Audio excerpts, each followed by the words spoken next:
What's up, man? I'm not someone to get involved in someone else's relationship. Yeah. But at the same time, I didn't respect the way that things went down. But you kind of dig at somebody a little bit. You try to push certain buttons. You kind of get buttons pushed. So you got to be able to take a joke in those kind of situations. If it was me, I'd flip that shit around.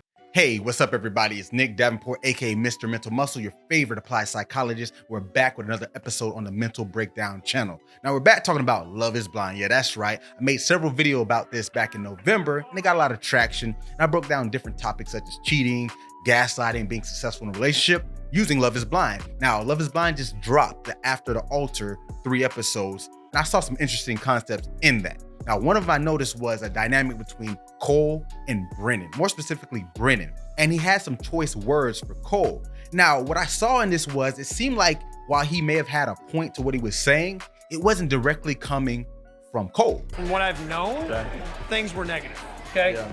Things weren't handled appropriately. For sure, because your wife is friends with Zay and you deserve to have... That doesn't matter. Well, yeah, okay, that aside. Just what you've heard. So I guess... No, what I know. Well, I don't know what you're referring to, but Okay, what I'm referring to is you telling Zay that she's either too fat, or she eats too much, or she's not your type, or you fucking hitting on other people at different bars. That's what I'm referring to. If you fix things, then great. I'm gonna be the first person to walk up to you and shake your hand. Well, I haven't fixed everything, I'm sure, but I mean, I wake up every day and I am intending to be a better man. That's I don't think anybody fucking wakes up and tries to be a worse person, right? No. So you can wake up and intend to be a better person, but what the fuck have you done to be a better person? So this brings me to the concept of projection. A lot of people heard this term projection, and what it truly means is when you take your innermost thoughts that you feel, and I thought this may be what's happening to Brennon, because if you notice, he's obviously in a couple that's having probably the most satisfaction in their marriage, given that only 2% of couples actually last in this show. So the experiment's not that successful. But if you notice the dynamic in his marriage or just him in general, he's a very agreeable person. I talk about agreeableness a lot. It's a personality trait when people tend to go along with the flow, not too combative. They can even come off as doormats or yes men. But basically, this personality type with his wife, Alexa, seems to work very well. And you can go into that topic of what agreeableness says about long-term relationships. But if you notice the dynamic, she kind of runs the show a little bit. And that could be demeaning, and I'm not saying this is what their dynamic is, but that's what it's portrayed kind of as on the show.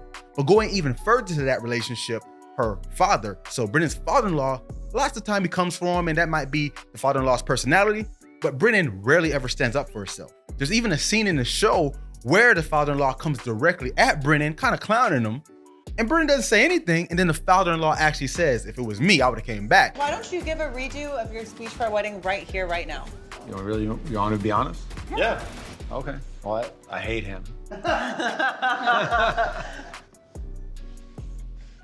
Okay. And no offense, I think she has the upper hand. I would level that out a little bit. You think? Fact. 100%. Oh my God. No. I'm just being honest. You got to be able to take a joke in those kind of situations. If it was me, I'd flip that shit around. But So it's almost like as if he's taunting him. Because in projection, a lot of times you give an example of that, you have heard of like bullies who pick on other kids for things like crying or being weak, only because they do that themselves in other aspects, such as their parents bullying them or their bigger siblings. So they project it onto the weaker kids at school, take their lunch money, treat them badly. Or even like a relationship, someone might accuse someone of cheating because they're projecting what they feel, the guilt that they feel about cheating on their partner. So they say, hey, where are you going? Or where you been? And now they're giving them a hard time because they're putting, once again, their unconscious or conscious internal feelings and their thoughts onto someone else. This term comes from Sigmund Freud, who basically said how the neurological aspect of how neurons fire, they transmit signals to process and do what they need to do. So that's how it came about. But in psychology, it's more so taking your internal feelings and putting it on someone else. Like I always joke around when I teach this to my class, when people project, it'd be like a boss being mean to a guy at work, and he takes it and he goes home and he yells at his wife. The wife gets on the kids more because she's frustrated with the husband, and then the little kid's yelling at a teddy bear. So you see how the cycle is not very healthy, because a lot of people bottle up their feelings because they don't want to deal with them, and that's not good for your mental health and just overall well-being. But eventually those feelings got to come out, and sadly they might come out on an innocent party. Now with Cole, he's been the punching bag for pretty much everyone. If you saw in the reunion, I talked about this. Everyone was coming for him. Zainab was gaslighting him, making him think he was so bad. In actuality, after seeing the footage of everything, for what we actually know, at least, I can't say behind closed doors, he didn't really do nothing that bad. So when Cole and Brennon talked at Alexa's birthday party, you saw that Brennon had some choice words saying that he was wrong and he treated Xanam so bad, and his wife and Xanam are very close, so you can see how there might be some bias and side choosing. Granted, that's his wife. He probably needs to take her side, but how he went about it seems like there was some misplaced anger, because granted, if he thinks Cole said or did what he did to Xanam, that's fair, but it didn't really match the disdain that he showed, because all in all, he was accused of being toxic. What does that really even mean? Or they said he was a body shamer, and we saw in the cutie scene that didn't transpire quite how Xanam made it seem. So why would he project all that full force as if he just hated Cole and he was just the worst thing in the world? Cole really didn't deserve that. I'm not trying to take sides. I always try to be objective with these videos, but you gotta admit that seemed kind of misplaced, right?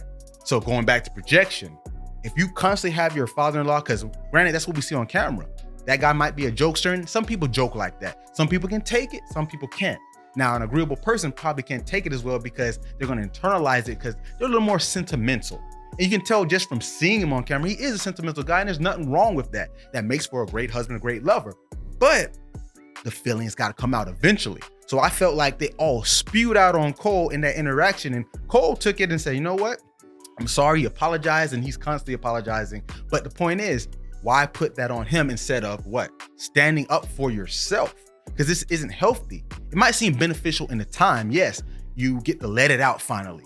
But if it's an innocent bystander, it's a stray bullet, someone catches it, what did they do to deserve that? Even if you think they did, it wasn't really fair. So that's why it's detrimental, because you'll never fully resolve the problem. And guess what? The problem's gonna snowball and get bigger and bigger. And if you're married to this person, you're gonna have to deal with her father pretty much until the day you die, or unfortunately, if you get divorced, then you don't have to. But until then, the dynamic's gonna keep going. So instead of projecting it, you could probably say, hey, I don't really like how you talk to me. I don't think you made it intentionally, but it makes me feel this way. Now, depending on how that dynamic is, it might go well and it might change up, or he might tell him, say, take it like a man. I don't know. But the point is, you gotta neutralize the situation, because when it comes to mental health and stress, it's typically the first thing you need to do is identify the stressor and then address it. That's the only way it can get better. So this is projection. Let me know in the comments below. Have you ever projected onto someone, or even worse, someone projected onto you and it wasn't your fault?